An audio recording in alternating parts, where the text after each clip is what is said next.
杨开，你入门3年，147场挑战无一获胜，此次以名相搏，境界却毫无提升，你图什么？乱柿子，随便你。废物，还是早点逐出师门为好。Hai, selamat datang kembali di channel Min-er Donghua. Kali ini kita akan melanjutkan cerita Donghua, Martial Peak. Gak pakai lama lagi, langsung aja kita ke ceritanya. Check it out. Meskipun murid dari 3 sekte yang masuk telah memperoleh banyak manfaat, namun hingga akhir tidak ada yang tahu siapa yang mewarisi sekte ponik berbentuk naga. Namun sekarang melihat pemandangan familiar ini tiba-tiba membangkitkan ingatan mereka yang telah terkubur selama beberapa tahun. Bagaimanapun, jelas sekali orang-orang yang pernah menerima warisan di masa lalu yang sekarang berhasil berkultivasi, sehingga akan menyebabkan fenomena aneh di dunia ini muncul kembali. Untuk beberapa alasan, ketika murid sekte segera memikirkan Yangke dan sepertinya berpikir bahwa Yangke yang mendapatkan warisan terakhir, dan itu adalah hal yang wajar. Melihat lebih dekat posisi di mana naga emas dan es ponik bergegas keluar, semua orang segera mengerti. Ternyata seperti yang mereka duga, warisan terakhir tahun itu memang diambil oleh Yangke. Jadi untuk sesaat, semua orang bersemangat. Meskipun warisan itu bukan milik mereka, pengulangan penglihatan ini sudah menunjukkan bahwa kekuatan Yangke telah meningkat lagi. Jika dia meningkat, itu berarti ada jalan keluar bagi mereka. Bagaimanapun di masa sulit ini, seorang pemimpin yang baik secara alami dapat hidup lebih lama. Secara khusus, pemimpin ini cukup murah hati kepada para prajuritnya. Naga dan burung ponik merupakan pertanda yang baik. Meng Huya membuka jendela, melihat pemandangan naga emas yang berlari kencang dan burung ponik es yang membumbung di langit dan berkata sambil tersenyum. Ling Taiso mengelus janggutnya dengan tangannya dan mengangguk dengan lembut, dengan ekspresi lega dan bahagia di wajahnya. Di luar mansion, San King Luo dan Biluo menatap kosong. Tiba-tiba San King Luo tersenyum menawan. Biluo, ini pasti suara yang disebabkan oleh bajingan kecil itu. Apakah Anda percaya atau tidak? Biluo mengangguk tanpa sadar, melirik ke arah San King Luo dan berkata dengan lembut, "Tuan, jika Anda benar-benar ingin, khianati saja tanah suci. Selama Anda masuk ke sana, penguasa jahat tidak akan dapat melakukan apapun terhadap Anda." Mendengar itu, San King Luo menggelengkan kepalanya. "Saya tidak akan masuk, bukan karena saya takut pada tuan jahat, tetapi karena saya tidak ingin menyakitinya." Menyakitinya? Biluo bingung.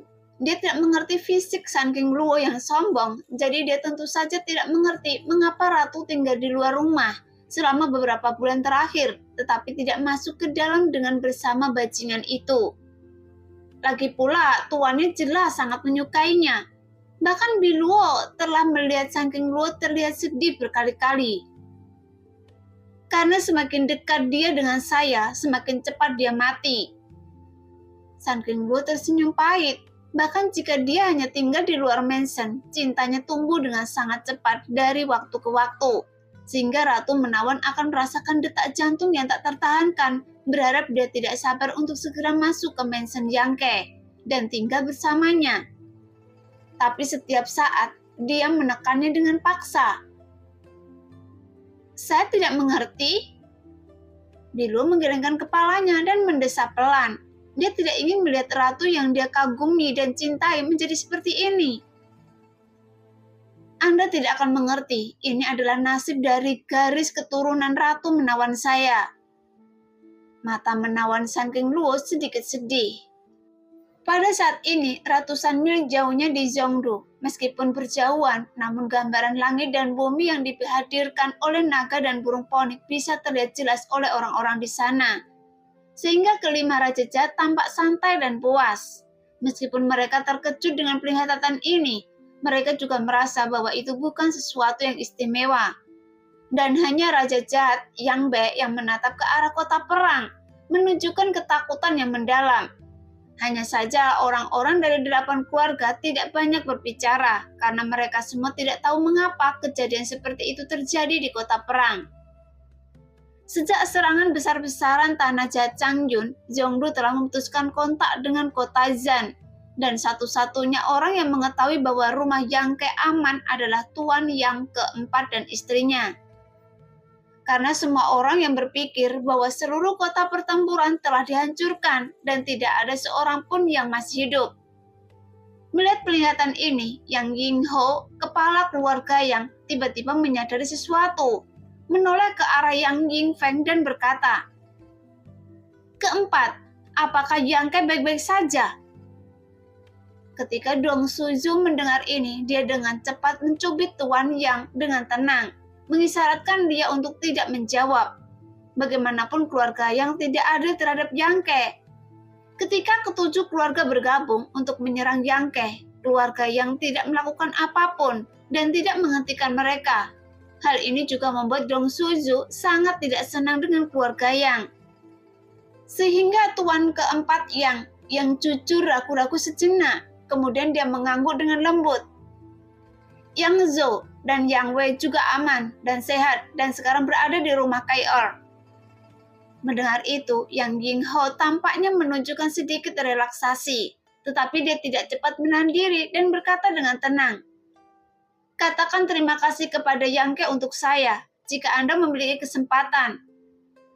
Jelas, Yang Zhou adalah putranya, jadi Yang Yingho tentu saja mengkhawatirkan keselamatannya. Namun sejak invasi tanah jahat Changyun sebagai kepala keluarga Yang, dia telah membuat pengaturan secara keseluruhan dan tidak punya waktu untuk mengurus pekerjaan rumahnya sendiri. Bahkan sekarang dia masih belum mengetahui Yang Zhou hidup atau mati.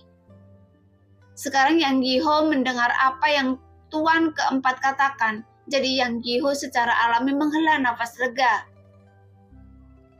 "Tapi jangan mengincar putra saya yang berharga. Terima kasih saja atau apalah."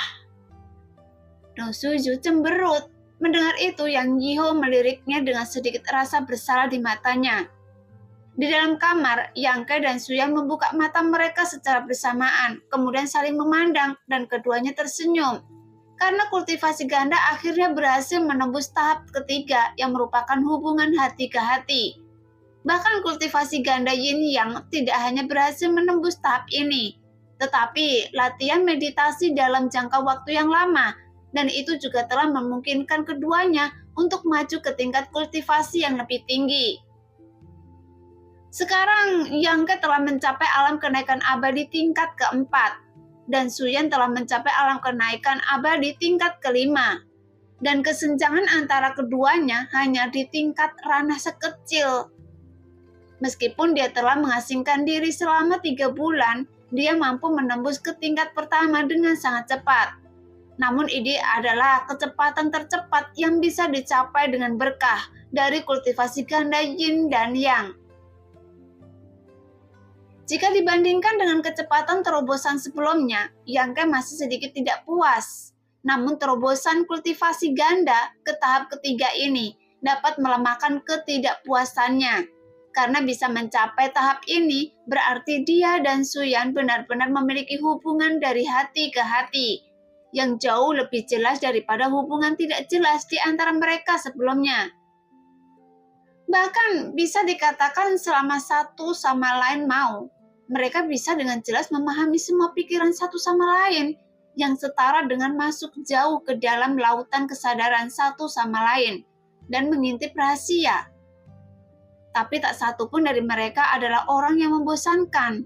Jadi wajar saja mereka tidak akan melakukan hal seperti itu. Hanya ketika bertarung dengan semangat, energi mereka akan terhubung bersama. Jadi saat itu kekuatan tempur pasti akan meningkat. Ngomong-ngomong, saya hampir melupakan sesuatu. Yang Ke tiba-tiba teringat sesuatu dan berkata dengan penuh semangat. "Apa?" tanya Suyan dengan bingung. "Ini." Yang Ke membalikkan tangannya dan gingseng iblis Yin yang muncul di tangannya. Sebelumnya, ginseng iblis yin yang ini secara tidak sengaja diperoleh di gua warisan. Menurut iblis tua pada saat itu, selama ada pria dan wanita yang saling jatuh cinta, makhluk spiritual langit dan bumi ini akan memainkan perannya. Namun Yang Ke dan Su Yan, keduanya belum pernah mencapai level ini. Sekarang saatnya ginseng iblis yin yang memainkan perannya. Itu dia. Su Yan merujukkan bibirnya dan tersenyum, mengingat ginseng iblis yin yang ini. Lagi pula itu adalah makhluk spiritual langit dan bumi, harta karun ana yang dikandung dan dihasilkan secara mandiri oleh langit dan bumi. Satu sisi berwarna merah seperti api dan sisi lainnya sedingin es.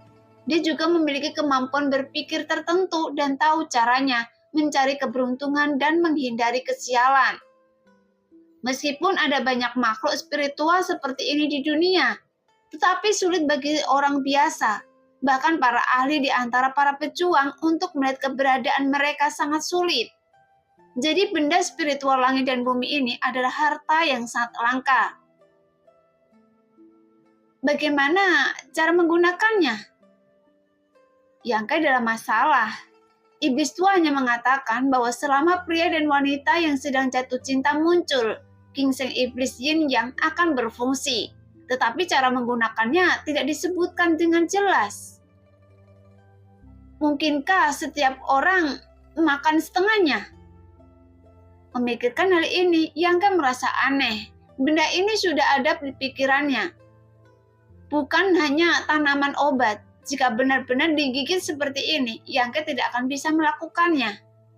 Tepat ketika dia bertanya-tanya, ginseng iblis yin yang bereaksi dan tetap berada di ruang buku hitam sampai sekarang. Itu tidak muncul lagi sampai sekarang. Fitur wajah yang kabur sepertinya menunjukkan ekspresi kegembiraan. Setelah melihat Yang Ke dan Su Yan, ginseng iblis yin yang menjadi sangat bersemangat. Kemudian dia berubah menjadi aliran cahaya dan terbang mengelilingi Yang Ke dan Su Yan. Sambil berputar cepat, terdengar juga suara aneh yang sepertinya adalah dengungan gembira seorang bayi. Segera gumpalan energi magis yang dipancarkan dari tubuh ginseng iblis yin yang seperti benang sutra, membungkus Yang Ke dan Su Yan dan langsung membungkus keduanya. Dia terbang semakin cepat dan energi magis di tubuhnya juga menghilang semakin cepat. Ketika mencapai batas tertentu, ginseng iblis yin yang tiba-tiba meledak menjadi bola cahaya kristal, menutupi Yang Ke dan Su Yan. Setelah ginseng iblis yin yang meledak, pori-pori pada kulit Yang Ke dan Su Yan melebar tanpa sadar dan langsung menyedot semua energi magis di sekitarnya ke dalam tubuh mereka dan menyerang organ dalam mereka. Entah bagaimana, seperti apa ada lapisan hubungan mendalam lainnya di antara keduanya. Dan itu karena efek misterius ginseng iblis yin yang menghubungkan kedua orang tersebut. Sehingga energi sebenarnya berdengung dan Yang Ke tiba-tiba menemukan.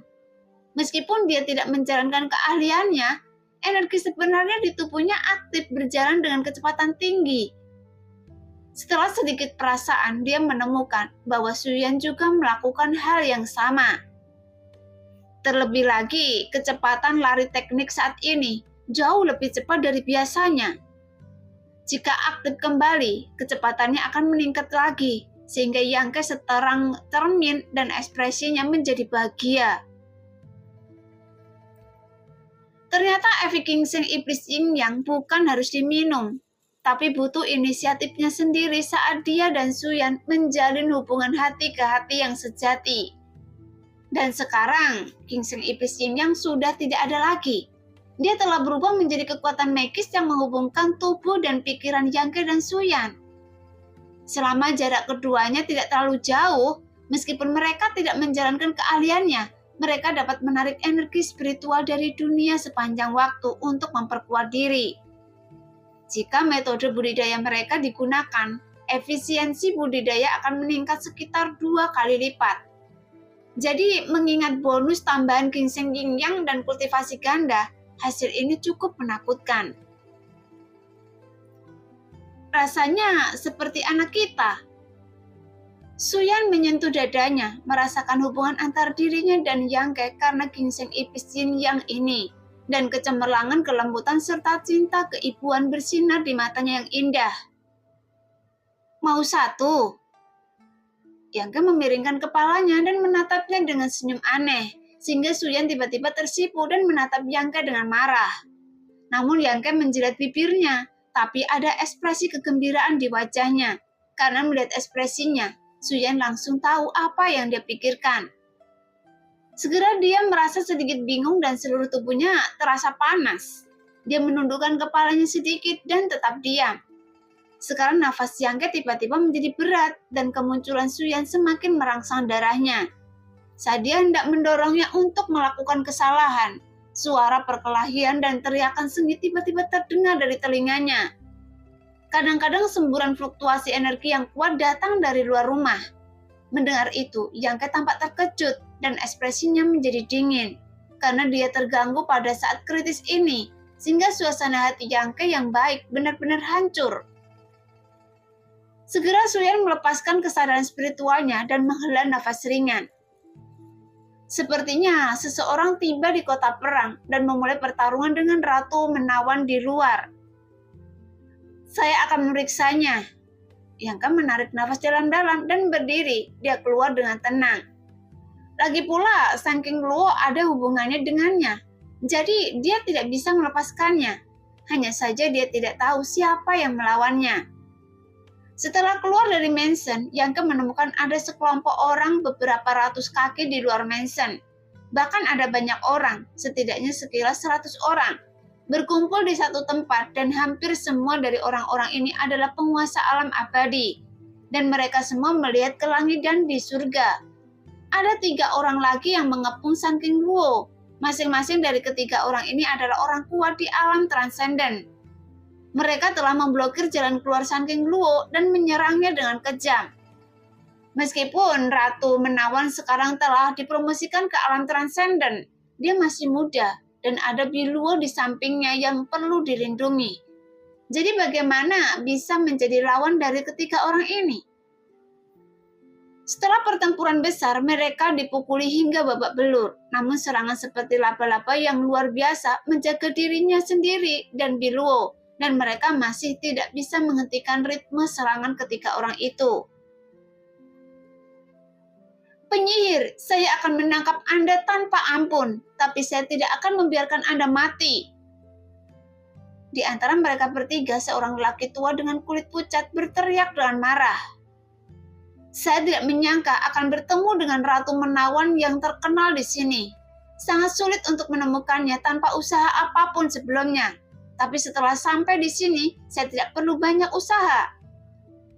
Pria tua lainnya mencibir lagi dan lagi. Sepertinya dia akan menangkap Sang King Luo hidup-hidup. Kalian berdua, jangan sakiti nyawanya. Kalian bisa menggunakan dia sebagai alat tawar-menawar dalam negosiasi dengan Raja Jahat. Orang ketiga mengingatkan dengan keras. Anda tidak bisa membunuhnya. Penyihir ini sangat kuat. Pria tua berkulit pucat itu sangat kesal. Meskipun 3 lawan 1, tapi dia menemukan bahwa metode penyihir itu sangat licik, sehingga mereka bertiga tidak dapat melakukan apapun padanya untuk sementara waktu. Terlebih lagi jika dia tidak ingin melindungi gadis di sebelahnya, dengan kekuatan dari penyihir, dia bisa melarikan diri kapan saja. Tuan, tolong tinggalkan saya sendiri. Biluo menggigit bibirnya dengan cemas, karena dia juga melihat bahwa dia menjadi penghalang bagi Sang King Luo. Jadi bagaimana dia bisa tega melihat Sang King Luo jatuh dalam bahaya karena dia? Namun tanpa menunggu jawaban Sang King Luo, dia tiba-tiba memutar tubuhnya dan melarikan diri dari jangkauan perlindungan Sang King Luo. Biluo! Seru Sang King Luo, matanya cepat dan tangannya cepat, tetapi dia masih tidak bisa menangkapnya kembali. Lelaki tua berkulit pucat itu menatap dingin ke arah Biluo yang sedang menyerbu ke arahnya. Hanya dengan satu tamparan tangannya, Biluo yang memperlihatkan gigi dan cakarnya seperti harimau kecil, dipukul hingga berdarah. Lagi pula, dia hanya berada di alam kenaikan abadi tingkat pertama, jadi dia tidak dapat menahan serangan orang-orang kuat di alam transenden. Dalam sekejap, organ dalamnya bergeser. Energi dan darahnya mendidih. Wajahnya menjadi pucat seperti kertas dan kesadarannya menjadi kabur. Di antara lebih dari 100 orang yang menyaksikan pertempuran tersebut, seorang pria di alam kenaikan abadi segera terbang keluar dan ingin menangkap Biluo. Namun sebelum dia bisa mendekat, seseorang bergegas keluar dari tusukan diagonal dan menyambar Biluo sebelum dia bisa bergerak. Melihat itu, penguasa alam kenaikan abadi mengerutkan kening dan dia merasa bahwa orang yang datang hanya berada di alam kenaikan abadi tingkat keempat. Jadi dia mendengus dingin dan berteriak, "Lepaskan!" Saat dia berbicara, dia meninju ke depan. Energi sejati yang ganas meledak tanpa menunjukkan belas kasihan. Yangke mengurutkan kening, menyadari kekuatan yang terkandung dalam gerakan lawan, dan tanpa ragu-ragu dia menggunakan pukulan Benghat. Ketika tinju dan telapak tangan mereka bertabrakan, Yangke tetap tidak bergerak, tetapi lawannya yang berada di batas kenaikan abadi tingkat ke-7 menjerit dan berguling jatuh ke kerumunan. Jadi dalam perubahan pemandangan ini sangat mengejutkan semua orang yang menyaksikan pertempuran tersebut. Dan mereka semua memandang Yangke yang keluar dari langit karena terkejut dengan ekspresi dingin. Namun sebagian besar dari orang-orang ini tidak mengenal Yangke.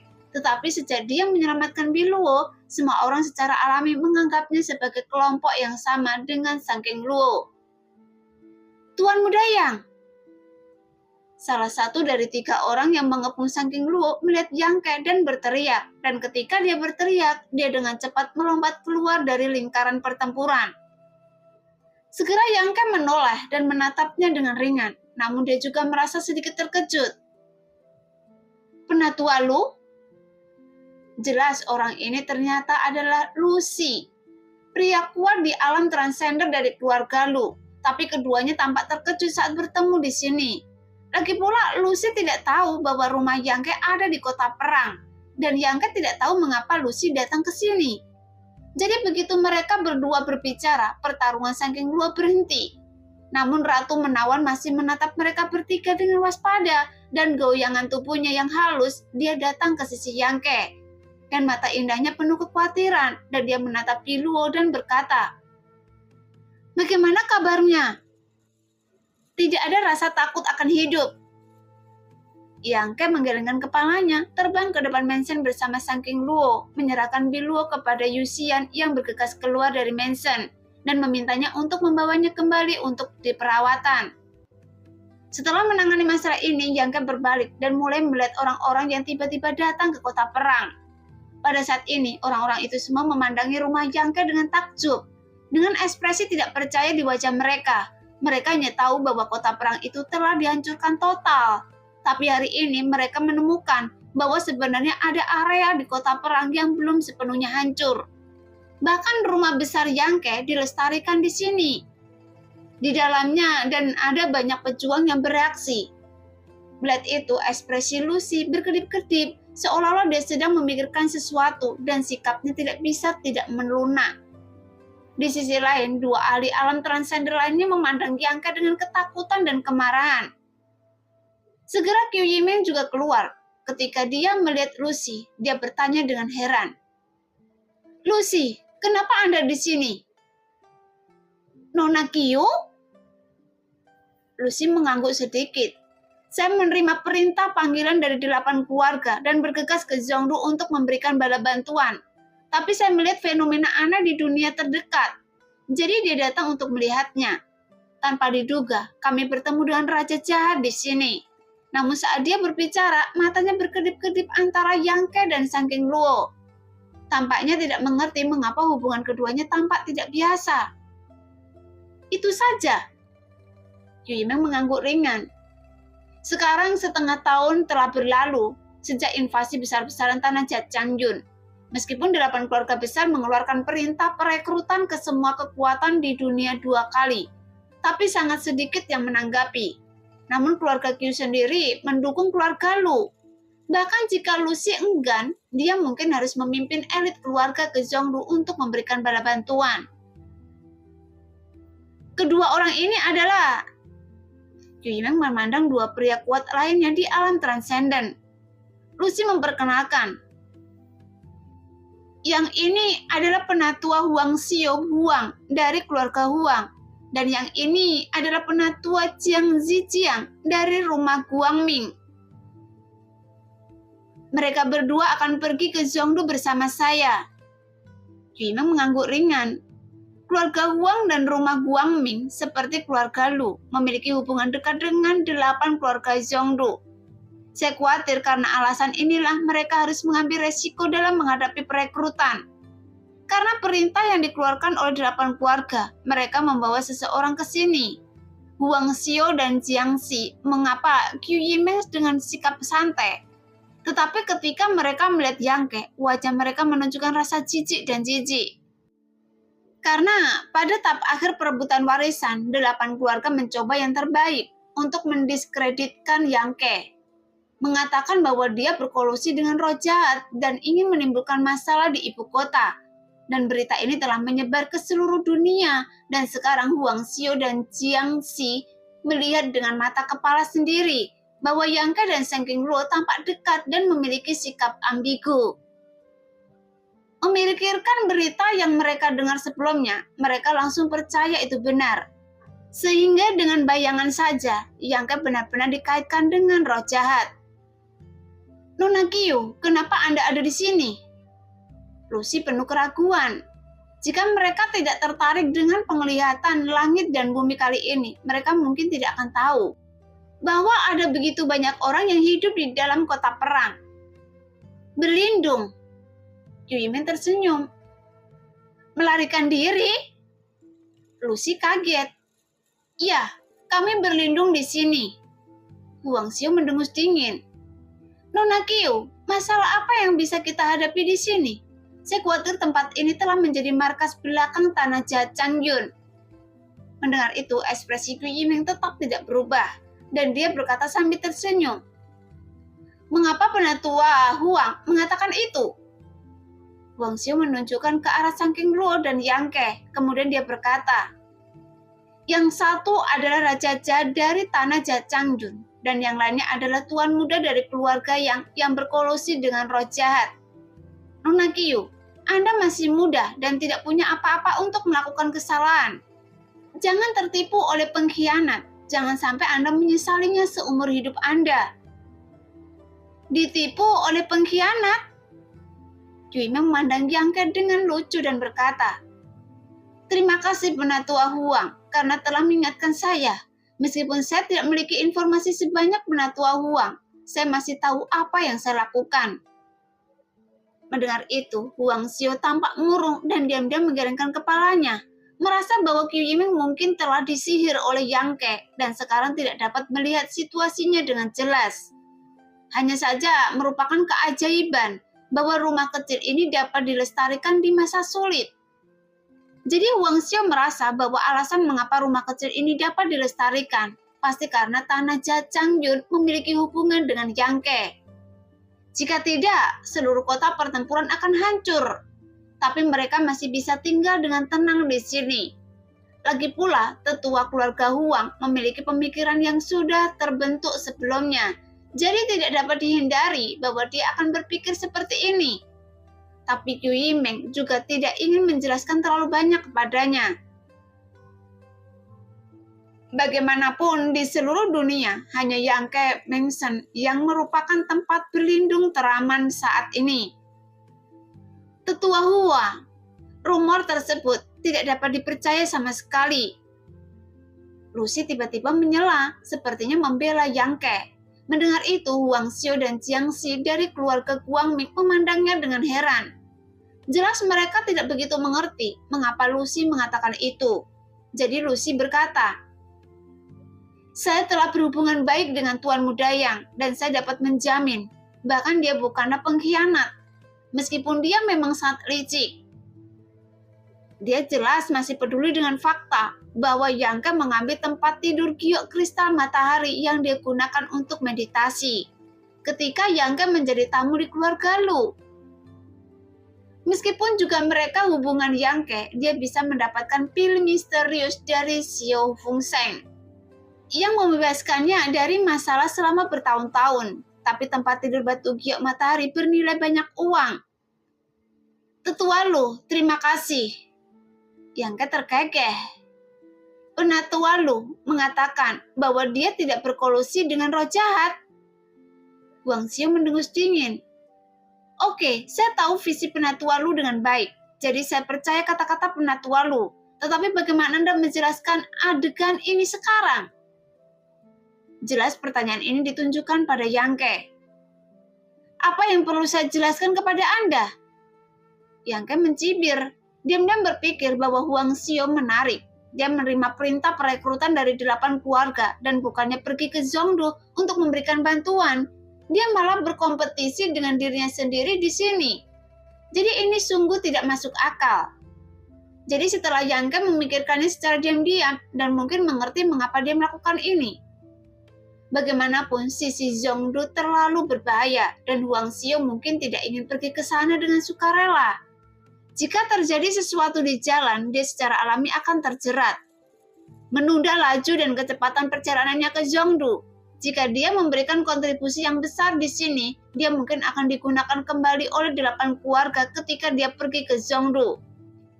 Dengan cara ini, itu akan sangat membantunya dan keluarga Huang. Setidaknya dia tidak akan dikorbankan sebagai garda depan oleh 8 keluarga. Apakah orang ini ingin memperlakukan saya sebagai alat tawar-menawar? Memikirkan hal ini, Yang Ke merasa cerah dan tidak bahagia. Karena Tuan Muda Yang tidak mau menjelaskan, tidak apa-apa. Huang Xiu mengangguk sedikit, kemudian menampar King Luo dengan 1 jari dan berteriak. Selama Anda menangkap penyihir ini dan menghancurkan budidayanya, saya akan percaya bahwa Anda tidak berkolusi dengan tanah Jia Changyun. Bagaimana dengan itu? Siapa Anda memerintah saya? Yang Ke berteriak. Karena Huang Xiu sepertinya sangat berselisih dengannya. Jika dia memimpin orang-orang elit mereka ke Zhongdu untuk membantu, Yang Ke akan mengatakan ini dengan rasa hormat tertentu. Lagi pula mereka semua untuk seluruh dunia dan memiliki kebenaran yang besar di hati mereka. Namun kurangnya pengetahuan Huang Xiu tentang maju dan mundur yang membuat Yang Ke merasa bosan, apalagi niat dan tujuannya tidak sesederhana itu. Seperti yang diharapkan, Saudara Lu, apalagi yang ingin Anda katakan sekarang? Huang Xiu menoleh ke arah Lucy. Mendengar itu, Lucy menghela nafas pelan dan menggelengkan kepalanya dalam diam. Karena Huang Xiu tampak yakin bahwa Yang Ke berkolusi dengan roh jahat. Jadi apapun yang dia katakan itu tidak akan membantu. Apalagi Lucy juga bisa memahami motif dan niat Huang Xiu. Selama masa ini, para elit keluarga Lu, keluarga Huang dan istana Guangming berkumpul. Meskipun pergerakannya tidak lambat, tapi ini tidak terlalu cepat. Jelas semua orang ingin menunda waktu untuk melihat apakah akan ada perbaikan dalam situasi pertempuran di sana.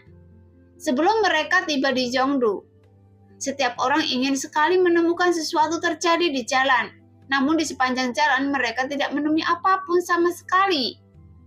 Saat Lucy hendak tiba di Zhongdu, tiba-tiba mereka menemukan Yang Ke dan Ratu Menawan di kota pertempuran. Jadi tentu saja mereka harus membuat keributan.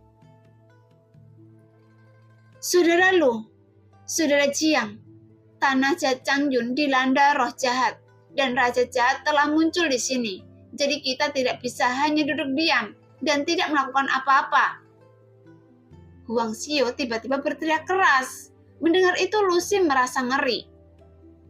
Saudara Huang, apa yang akan Anda lakukan? Apa yang sedang saya lakukan?